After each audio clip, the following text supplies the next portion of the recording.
Ιωσήφιδης. Γκουερίνο. Κούδας. Κοφτή παλιά για τον Ορφανό στην περιοχή. Ορφανός. Μπάλα βρίσκει το δοκάρι. Φάση αυτή, μεγάλη ευκαιρία, το δοκάρι του Ορφανού.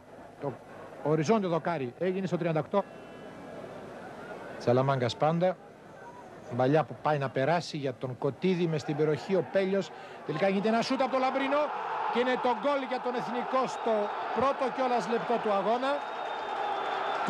Του δευτέρου μηχρόνου, μάλλον στο δεύτερο. Ο Λαμπρινός με πλασέ ευνηδιάζει τον Φορτούλα. Ξαναβλέπετε τη φάση, αφού έγιναν ορισμένες κόντρες από πλευράς μπακ του ΠΑΟΚ.